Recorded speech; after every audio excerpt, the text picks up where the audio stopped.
학교 가서 공부하는 학생들을 이렇게 보면 다 똑같습니다. 옛날에 교복 입었을 때는 뭐 더 똑같고, 근데 언제 이 학생들이 딱 차이가 나느냐면 시험 쳐보면 딱 차이가 납니다.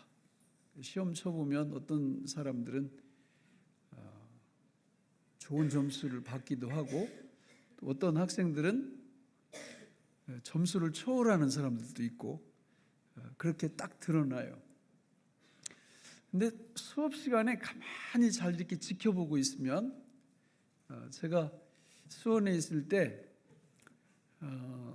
그 고등학교 한 그 미션 스쿨의 한 반을 맡아가지고 1년 동안을 아침 8시부터 9시까지 가서 신앙 교육을 시킨 적이 있어요. 근데 이제 가서 이렇게 딱 보면 알아요, 이게. 이 아이들이 지금 내 수업하는 이 시간에 어떻게 반응을 하고 있구나 하는 것을 이렇게 압니다. 저도 지금 이제 설교 쭉 이렇게 하면서 제가 다 이렇게 골고루 쳐다보면서 설교를 하잖아요. 다 압니다, 대충. 저분은 기초가 좀 어떤 분인 것 같고, 저분은 좀 그런 분인 것 같고, 시험 치면 점수가 잘 나올 것 같고, 뭐 이렇게 대충 견적이 나와요. 왜냐하면 이 신앙의 기초라는 것이 분명히 존재하기 때문에 그렇습니다. 세상 학교 학문만 기초가 있는 게 아니에요. 구원에도 기초가 있고, 영생에도 기초가 있고, 그 기초가 탄탄하게 놓여져야 그 위에 더 쌓아 올릴 수가 있겠죠. 오늘 우리 제자훈련 제18기 수료식을 하는데요, 제가 우리 교회 19년 전에 와서 제자훈련을 시작한 이유가 있습니다. 먼저 있던 교회에서 처음에 목사가 돼가지고 신방을 갔어요. 대신방을 이렇게 딱 시작을 하는데, 그 권사님이셨어요. 근데 충격을 제가 받았습니다. 권사님인데 꽝이에요. 아니, 구원이 뭔지 몰라요. 영생이 뭔지 몰라요. 근데 어떻게 권사님이 되셨는지 모르겠어요. 도매로 떼다가 소매로 파는 걸 사셨는지, 하여튼 뭐 이해가 안 가는 거예요. 이게 도대체 어떻게 권사님이 되셨는데 구원을 몰라, 구원의 기초를 몰라, 영생의 기초가 뭔지 이걸 잘 모르는 거예요. 그래서 제가 그때 너무 충격을 받아서, 이게 대예배 때 하는 설교만 갖고는 이게 뭔가 한계가 있구나, 목회라는 게. 그래서 소그룹을 이렇게 만들어서 소그룹을 모아놓고 하나님의 말씀을 체계적으로 그래도 한 1년 정도는 깊이 있게 가르치면, 같이 나누면 뭔가 좀 잡히겠다. 그래서 시작을 해서 지금까지 제가 2000년도에 9월 달에 우리 교회 와서 2001년도부터 제 1기부터 시작해서 오늘 2018년이니까 이제 18기 18년째 졸업식을 오늘 수료식을 하는 것입니다. 저는 지금까지 목회해 오면서 그런 부분에서 자부심을 갖고 있어요. 1년 동안 하나님 말씀을 집중적으로 잘 가르치면 기초가 탄탄히 놓여질 뿐만 아니라 그 기초 위에 하나님의 말씀으로 구원의 진리, 영생의 진리로 이렇게 세워져 가는 모습을 눈으로 목도하기 때문에 그렇습니다. 모든 하나님의 말씀은 다 영생, 구원에 대한 기초 위에 쭉 쌓아가는 모든 말씀들을 다 다루고 있습니다. 오늘 우리가 다루는 룻기 2장도 마찬가지입니다. 저는 지난 주일에 룻기 1장의 그 제목을, 우리가 설교 제목을 나오미와 마라, 이런 제목으로 우리가 함께 말씀을 나눴는데, 오늘은 이제 2장의 한 부분을 갖고 설교 제목이 뭐예요? 고엘입니다. 고엘. 왜 고엘이라고 했냐? 이게 히브리어인데요, 원래는 이렇게 풀어서 여기 성경에 나와 있어요. 그래서 그걸 쓰려고 하다가 오래 기억하게 하시려고 신앙의 기초를 탄탄히 이렇게 놓으시라고 이름을, 저도 잘 모르는 히브리어를 갖다가 이렇게 썼습니다. 여러분, 룻기는 우리가 잘 알아요. 지난주도 잠깐 문맥을 설명해 드렸지만, 룻기의 주인공인 엘리멜렉과 나오미가 두 아들을 데리고 외국으로 이민을 떠나고 10년 만에 완전히 파산 상태가 돼가지고 다시 고국으로 돌아왔는데 누구만 돌아와요? 나오미 그리고 두 며느리 중에 한 사람 룻만 데리고 들어와요. 한 사람은 가라고 했더니 가요. 그래서 그 한 사람이 들어오는데 그 룻이 뭐라고 하고 들어왔다고 그래요? 우리 16절 17절 1장 같이 한번 읽어보겠습니다. 시작. 룻이 이르되 내게 어머니를 떠나며 어머니를 따르지 말고 돌아가라 강권하지 마옵소서. 어머니께서 가시는 곳에 나도 가고 어머니께서 머무시는 곳에서 나도 머물겠나이다. 어머니의 백성이 나의 백성이 되고 어머니의 하나님이 나의 하나님이 되시리니 어머니께서 나도 주고 거기 붙일 것이라. 어머니를 떠나면 벌을 내리시고 더 내리시기를 원하나이다 하는지라. 이렇게 말을 하니 안 데리고 갈 수가 없잖아요. 그래서 데리고 가게 되는데 사실 저 고백이 누구에 대한 고백이라고 그랬어요? 예수님이 우리에게 하시는 고백이라고 그랬잖아요. 저 고백이 예수님이 우리에게 하시는 고백이에요. 실제로 우리 예수님이 저 말을 한마디로 딱 줄이면 뭐라고 그랬어요? 내가 죽어도 너를 떠나지 않는다. 내가 죽어도 시어머니를 떠나지 않겠습니다. 이 고백이라고 그랬잖아요. 예수님이 먼저 하신 거예요. 우리한테 내가 죽어도 너희를 떠나지 않는다.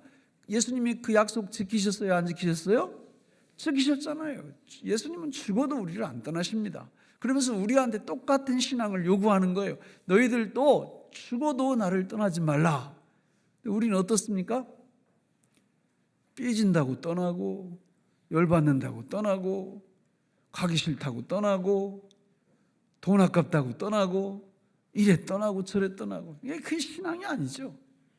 예수님에 대한 신앙은 그냥 간단합니다. 뭐해도 안 떠난다? 죽어도 안 떠난다. 간단해요. 신앙 고백이란 그런 겁니다. 죽어도 안 떠난다. 죽어도. 예.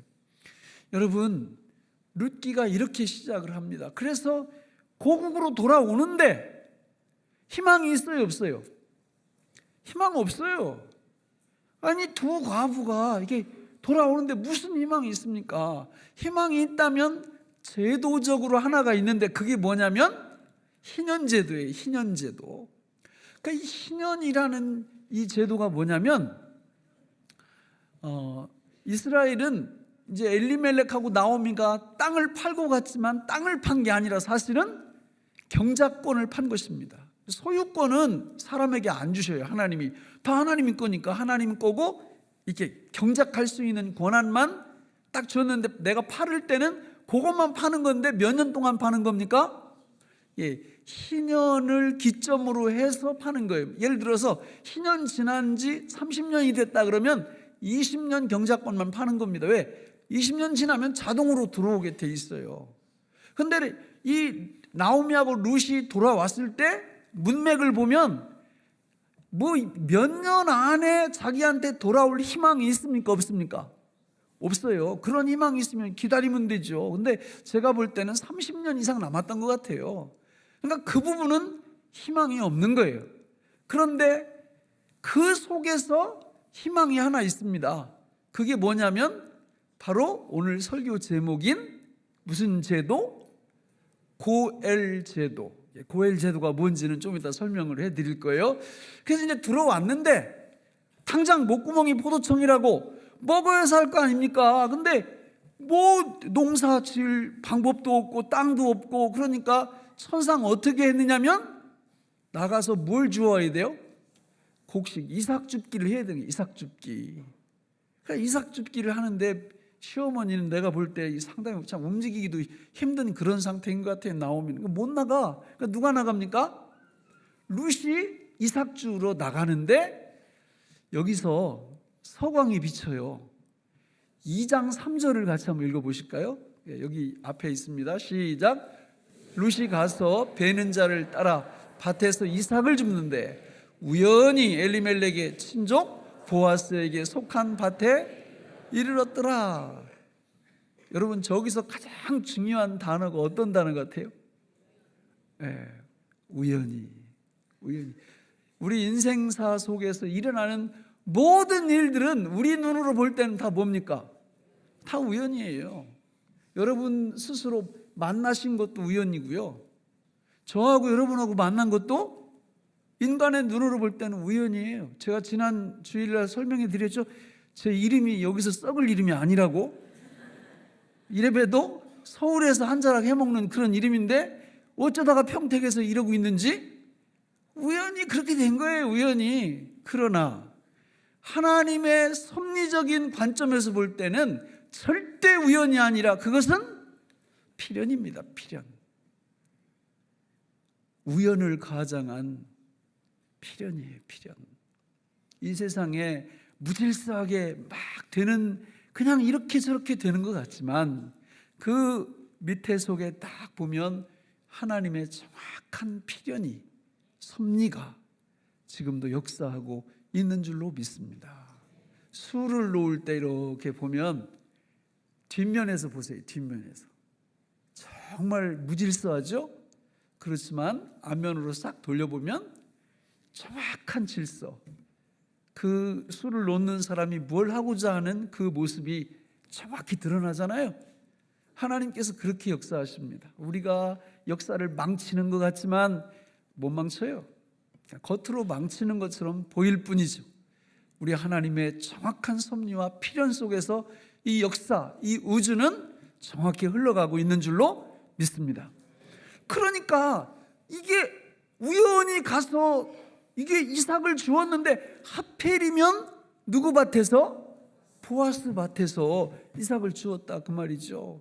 오늘 저와 여러분들이 이 땅 위에 살아갈 때 그냥 이런 일의 연속이에요. 우리 눈에 볼 때는 다 우연이야. 우연. 그냥 오늘 나갔는데 누구를 만났어? 나중에 보세요. 하나님의 필연이 거기 있단 말이에요. 요 우연이라는 요 말씀을 근거로 해서 20절이 이어지는 겁니다. 우리 20절 다시 한번 읽어보실까요? 20절 시작.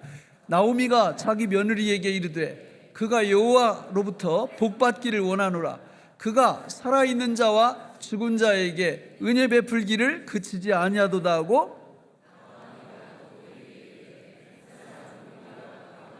우리 기업을 물을 자 중에 하나이니라 하니라. 자, 저기 뭘 물을 자?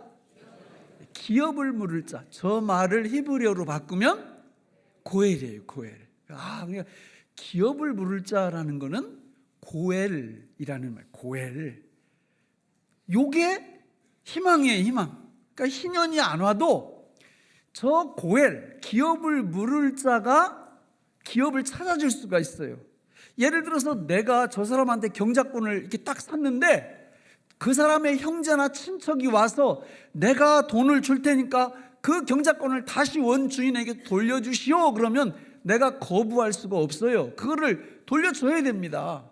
근데 지금 나오미는 원래 그런 기대도 않고 고국으로 왔지만 와서 딱 보니까 아니 며느리가 이게 이삭을 주우러 나갔는데 하필이면 보아스의 밭에서 이삭을 주었다는 거예요. 그러니까 이 머릿속에서 스파크가 일어난 거예요. 불꽃이 번쩍 튄 겁니다. 혹시 하나님이 우리 저 사람을 통해서 고엘의 역할, 기업을 물을 자의 역할을 하게 하시려고 그런 게 아닌가, 이런 생각을 하게 된 겁니다. 근데 이건 쉬운 건 아니에요. 기업을 물을 자가 되면요, 최소한 3가지 조건이 충족되어야 됩니다. 첫째, 친족이나 형제여야 돼요. 남이면 안 돼. 소용없습니다. 반드시 형제나 친족이에요. 친족.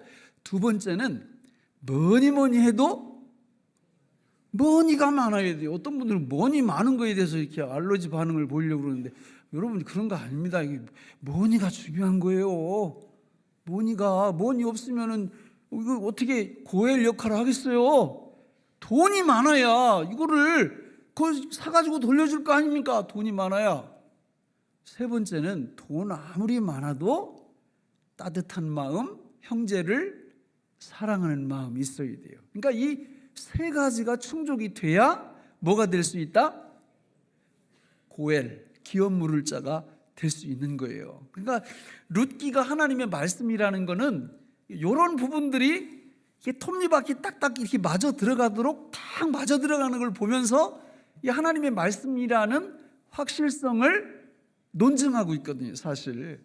이 룻기를 이렇게 쳐다보면 겉으로는 다 우연이야, 우연. 가서 뭐 누가 만나고 뭐 어쩌고 이렇게 다 우연인데 그 밑자락에서 하나님의 필연이 아주 정확하게 움직이고 있어요.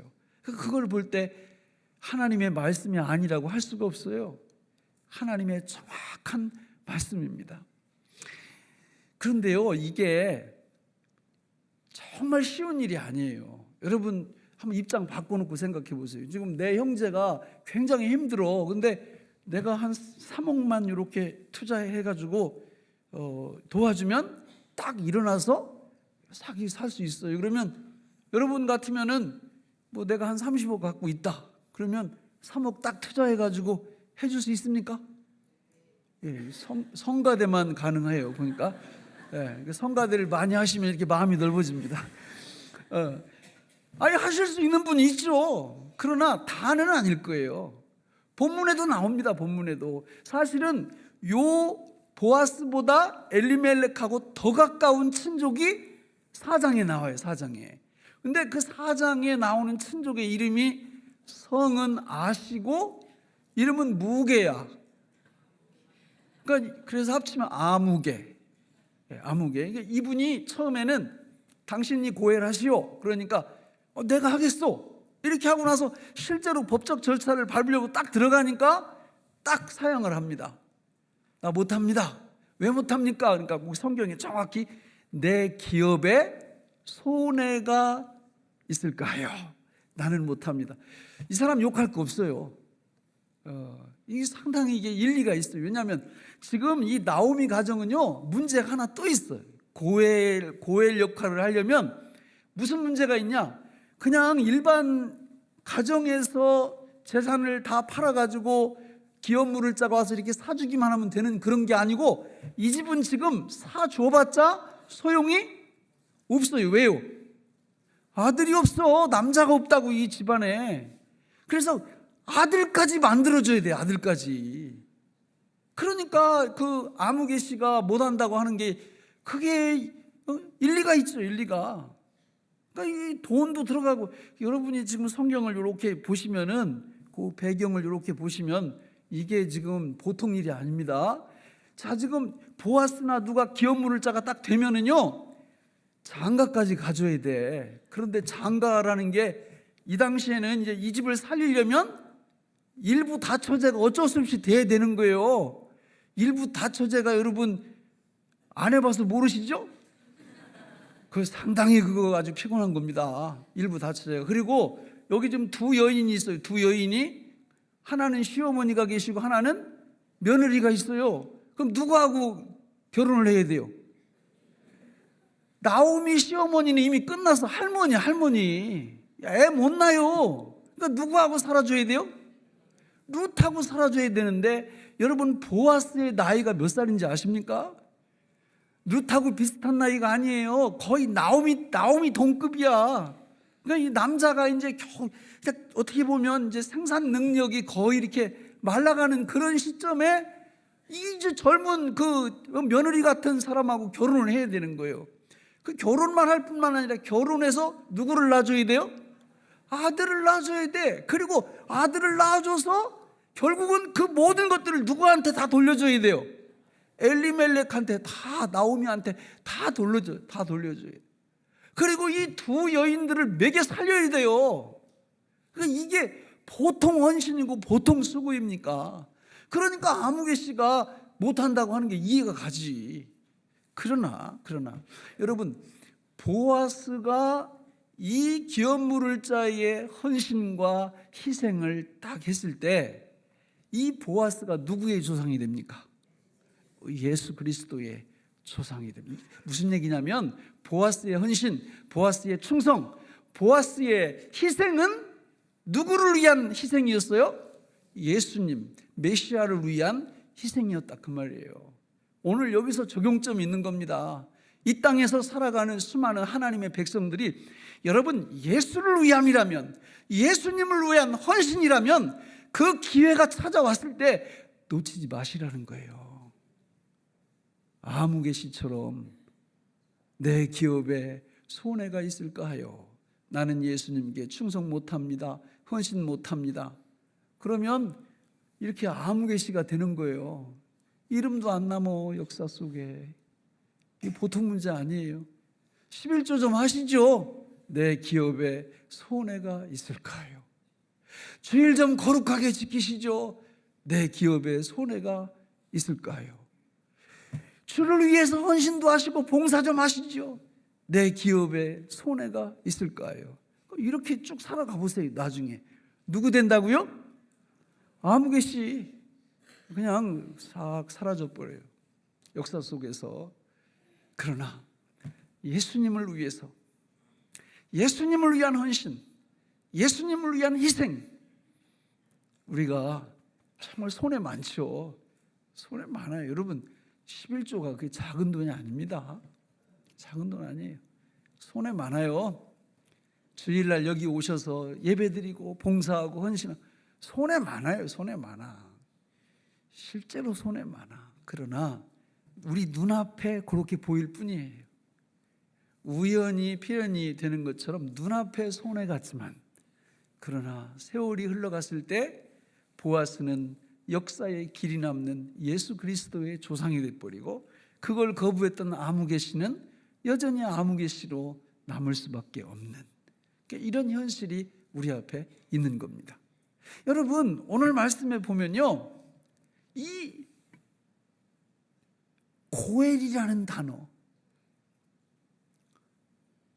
이 너무 소중한 말이에요. 성경에 룻기는 3장에 6번이나 나와. 이 고엘이라는 단어가 4장에도 많이 나오고, 그래서 요 룻기를 그냥 고엘의 책이다 이렇게 말해도 상관없어요. 기업 물을 자에 대한 이야기가 집중적으로 나옵니다. 그러면 성경 다른 곳에는 안 나오느냐? 아니에요. 엄청 많이 나옵니다. 고엘의 뜻은 이런 뜻을 갖고 있어요. 죄에 빠진 내 형제를 건져주는 사람을 고엘이라고 그러고, 또 어떤 사람은 어떤 원수에게 죽임을 당한 이런 상황에 있을 때 그 친척의 죽임의 원수를 갚아주는 사람을 이걸 고엘이라고 그러고요. 또 내가 어떤 물질적으로 빚을 많이 졌을 때 그 빚을 갚아주는 사람을 이걸 고엘이라고 그래요. 근데 성경에 보면 하나님이 직접 야, 그 고엘이 누군지 알아? 나야, 나, 이렇게 말한 구절이 너무 많아요.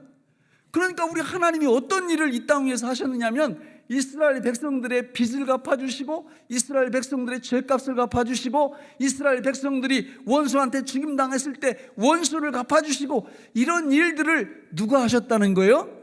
하나님이 하셨다는 거예요. 하나님이. 그런데 구체적으로 구약시대는 그렇게 나타나다가 신약시대에 오면서 이 일을 실제적으로 하신 분이 딱 나타나는데, 그분이 누구실까요? 그렇습니다. 예수님이에요. 그러니까 예수님은 우리의 누구예요? 기업 물을 자 고엘이에요. 고엘. 예수님이 저와 여러분들의 고엘입니다. 이런 기초가 탄탄해져야 돼요. 탄탄해져야 돼요. 우리가 구원받았다고 그럴 때 우리의 지금 위치가, 룻기를 공부하다 보면 우리의 현재 구원받지 못했던 위치가 어떤 위치인지를 적나라하게 알 수 있는 거예요. 사실은 우리 눈에는 뭐 그냥 살만 하시죠? 살림살이 뭐 이 정도면 밥 안 굶고 그냥 이렇게 살아갈 수, 우리 시야가 우리 스스로에 대해서 그렇게 평가한다면 우리는 구원이 뭔지 잘 모르게 해요. 구원이 뭔지 제대로 알려면 남편 잃고 두 자식 잃고 그냥 과부가 된 그 현실 속에서 이삭 줍기가 아니면 목구멍에 풀칠도 못할 정도로 그렇게 비참한 상황에 처해 있던 나오미와 룻의 상태가 구원받지 못한 상태라는 거, 내 자신이 죄로 인해서 그런 상태까지 떨어져 있었다는 것을 우리가 볼 때 비로소 예수 그리스도, 우리의 기업물을 짜 우리의 고엘 되시는 예수님이 십자가에서 죽으시면서 내 죄값을 치러주시고, 원래 인류의 시조에게 하나님이 아담에게 영원한 생명을 기업으로 주셨잖아요. 근데 이 양반이 그거를 뭐 했어요? 팔아먹었어. 선악과 하나하고 팔아먹었다니까. 그래가지고 그 아담의 모든 후예들은 룻과 나오미처럼 그렇게 비참한 그런 삶을 우리가 살고 있었는데, 우리의 누구이신? 친족이신. 아까 세 가지 말씀드렸죠? 고엘, 기업물을 짜의 자격 세 가지. 첫째 뭐여야 된다 했어요? 친족. 두 번째 머니가 많고, 세 번째 사랑이 많아야 돼. 그러니까 이 세 가지가 있는 분이 누구예요? 뭘 보면 알 수 있어요? 예수님이 이 땅에 오실 때 무슨 성을 갖고 오셨어요? 주 예수, 그러니까 주시성을 갖고 오셨나요? 예수님이 이 땅에 오실 때 양성을 갖고 오셨어요. 양성, 신성과 인성을. 신성은 원래 갖고 계시던 성이에요. 근데 인성을 덧입으심으로 인성 속에 신성을 가둬버렸어요, 스스로. 이유가 뭡니까? 그분이 인성을 갖고 이 땅에 오신 이유가 뭡니까? 우리의 고엘이 되시기 위해서, 구체적으로 말하면 우리의 친족이 되기 위해서, 인성을 입으신 거예요. 따뜻한 사랑을 우리에게 베풀어 주시려고 인간이 되신 거라고요. 그리고 신성, 전능하신 능력으로 모든 죄와 빛과 모든 우리를 살해했던 원수에게서 우리를 건져내시는 역할을 하시려고 신성이 필요한 거고, 그래서 우리 주님이 양성을 갖고 인성과 신성을 갖고 이 땅 위에 우리의 구주로 오신 줄로 믿습니다.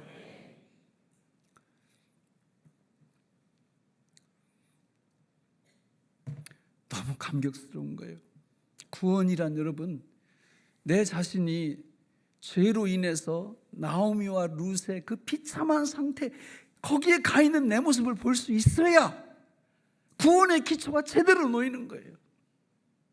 나 이 정도면은 괜찮은 사람이야, 나 살만해, 이런 사람들한테는요, 복음을 아무리 전해보세요, 씨알이도 안 먹어요. 또 이런 말 쓰면 또 누가 시비 걸더라고. 또 설교 시간에 씨알이가 뭐냐고. 하여튼 뭐 씨알이든지 뭐, 이게 사람이 마음이 이렇게 좀 겸손하고 요럴 때 복음이 딱 들어가야 이게 딱 수용을 한다고요. 근데 교만하고 내가 어느 정도 뭐 이 정도면 됐고, 가방끈도 이 정도면 됐고, 재산도 이 정도면 됐고, 이러면 고엘이 나타나고 기업물을 자가 나타나도 시큰둥해. 그러나 우리의 위치가 나오미와 룻같이 그런 비참한 상태에 내가 놓여 있다라는 것을 딱 알 때, 그때 고엘이신 예수님이 딱 나타나셔서 복음을 얘기해 주시면 엉엉 우는 거죠. 말씀을 맺겠습니다. 우리 3장 18절을 같이 한번 읽어보겠습니다. 3장 18절, 저 앞에 떠 있습니다. 시작. 예.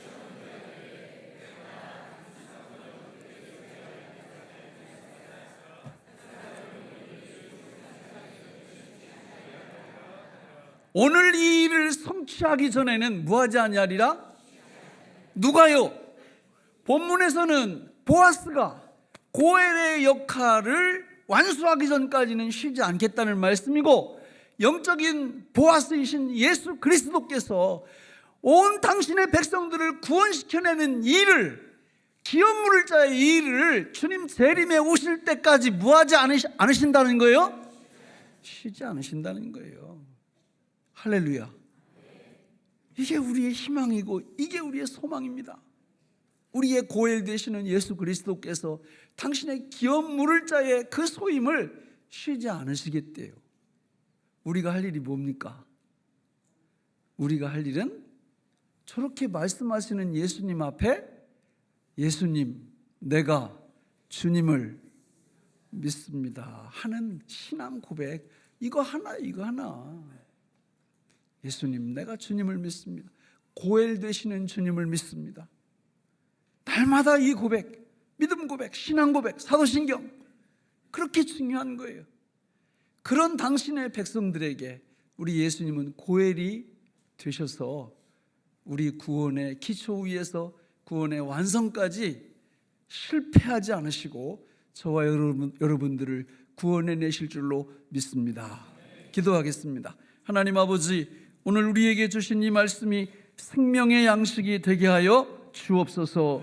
예수님의 이름으로 기도하옵나이다. 아멘.